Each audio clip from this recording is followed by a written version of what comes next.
Hey, what's going on, guys? Today we're in the field doing a repairability assessment. The purpose of this assessment is to see if this roof can be repaired. I have an X for the shingle that we'll be removing and then replacing.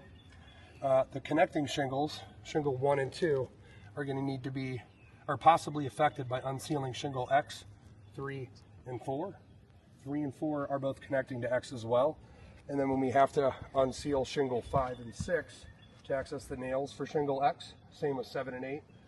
So those are all of the connecting shingles that may be impacted during this repair process.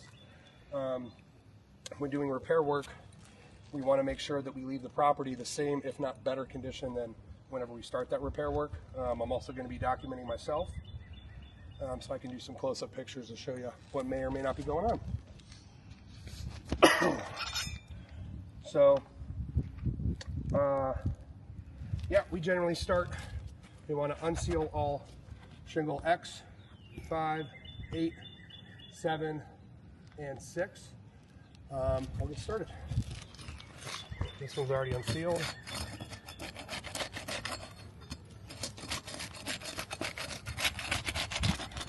Whenever you're unsealing, personally, I'm a big fan of a flat bar, this Clobberine. Shout out to John, who put me onto that one. I am not seeing much material transfer on these. A little bit here. Next.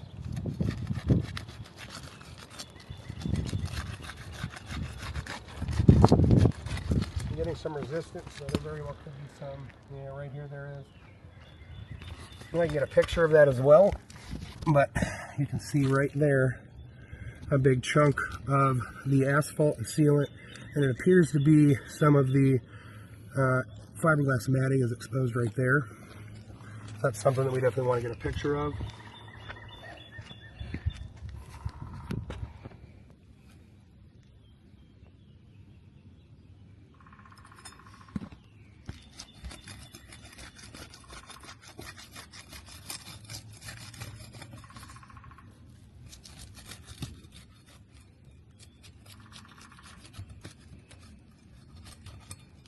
So, one other thing I want to point out, this shingle ends here, which is going to be underneath this tab for shingle 8. Because there's a gap here on the lower and upper section of the shingle, you want to be extra cautious so that you're not catching that gap with your pry bar and creating more damage. So it's important to make sure that you're using enough care and consideration whenever you're doing repair work on somebody else's property.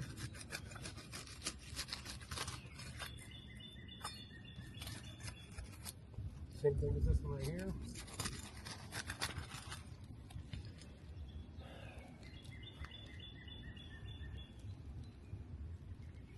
All right. So we've removed or unbonded X, 5, 6, 7, and 8. And we want to start from the top down. This particular one's going to be a little bit more difficult because the installer decided to use staples instead of nails, so this can be a bit trickier to get out.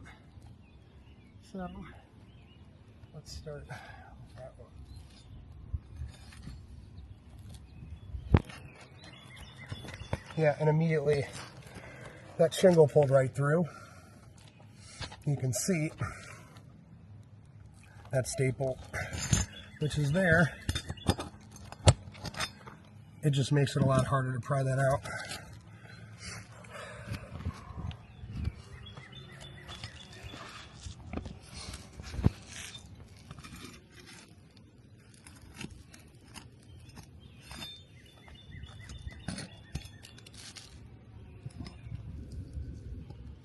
And try to clean up. We don't need nails, or in this case staples, all over somebody's lawn, especially if they have small young children, dogs, or maybe they're like Chris and they walk around barefoot or in their flip-flops. Is it fair to assume that you do that at home? All right, so I believe we got all of those.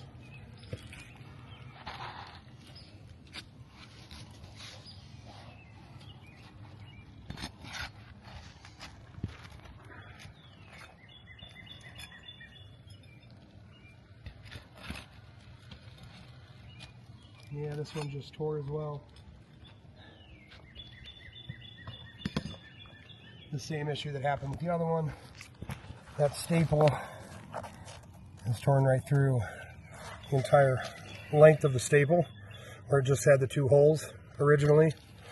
Like this one had 2 holes. This one now just has an entire gash across it from the removal.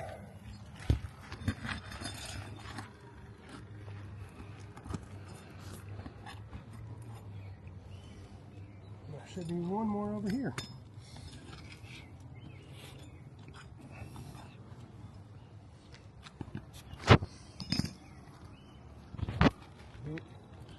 Yep, this one. Make sure you double check before you go ahead and pull the shingle out, because then you're going to create a whole bunch more damage. So I'm going to get a picture of the shingle removed. This was pre-existing from the storm, so we're not going to count that as part of the damage that occurred. I can show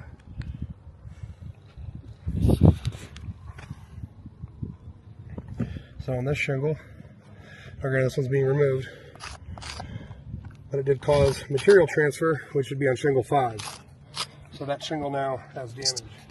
I believe the other one that tore out, nope, there's material transfer on this one as well.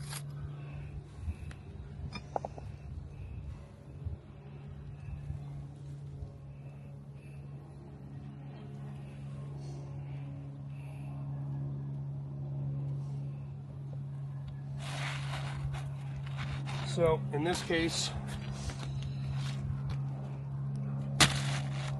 I recommend documenting the shingle for shingle identification purposes.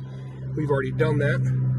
You can see, do not remove YT8 or Y28. That is very common with Owens Corning. This specific shingle we identified as an Owens Corning Classic, which they don't make 3-tabs at all anymore. Their most recent Owens Corning 3-tab product was the Supreme.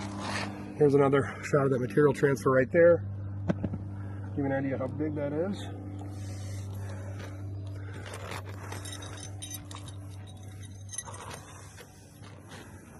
It's about almost 1 inch.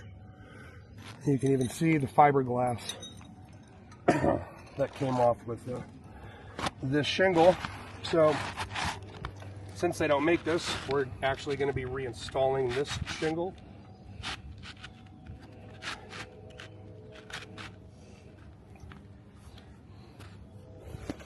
And as we went top down on the way to remove this, we're actually going to go bottom up on the installation.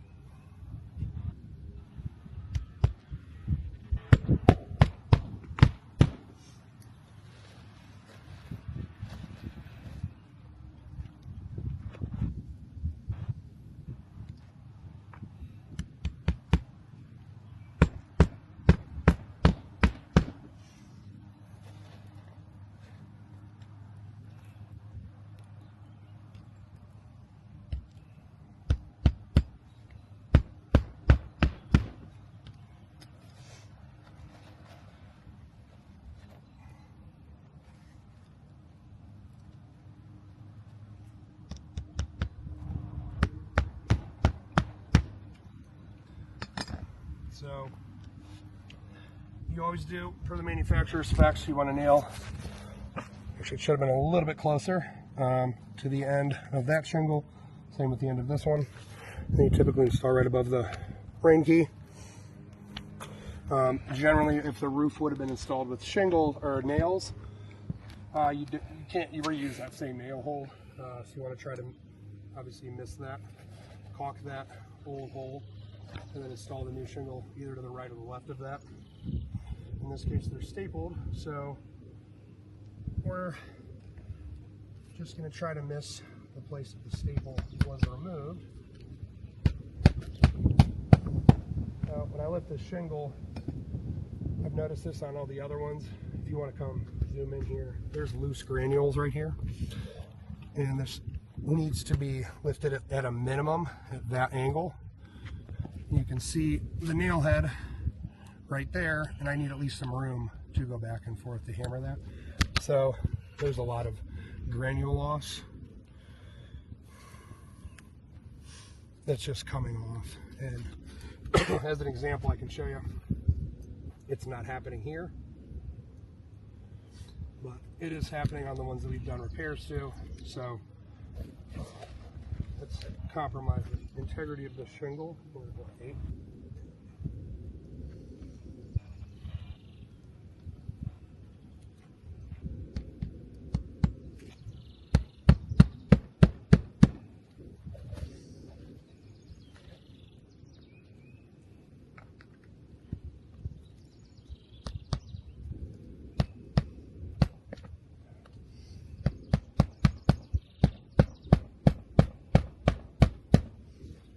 This one, I didn't accidentally hit it, but in the process of repair work, I damaged shingle 8.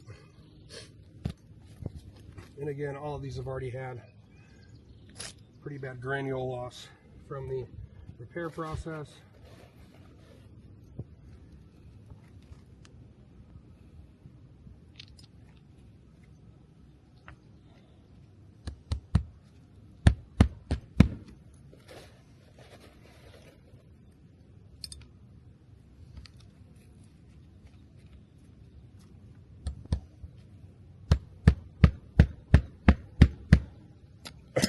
Here's another section where the staple that was removed was damaged. I can get a good picture of that to show as well. And then again, you can see the granules just coming off from lifting the shingle. Oh.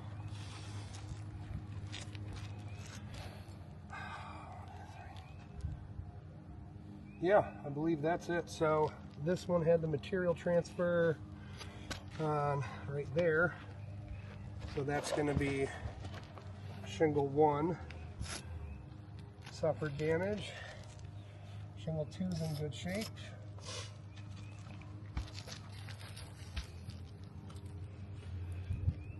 Shingle 3 is in good shape. And I believe shingle 6 is that most recent one. Shingle 4 is also in good shape.